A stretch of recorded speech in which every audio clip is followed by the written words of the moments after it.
open beta on Steam. Step 1, open Steam, launch the Steam desktop app, and log in with your account. Step 2, find the game, go to the Store tab.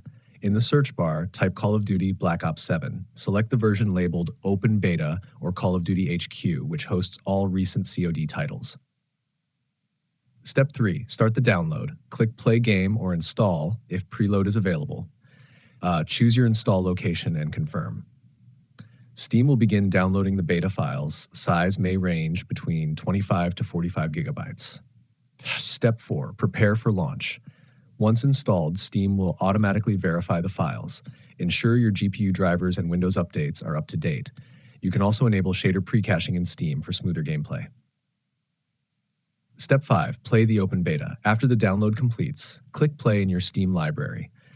Sign in with your Activision account when prompted. Enjoy the Black Ops 7 open beta experience. Extra tips. If the open beta isn't visible, restart Steam or check your library filters. Try searching Call of Duty HQ instead of the direct beta name if it doesn't appear. Preloads are usually available a few days before the beta officially opens.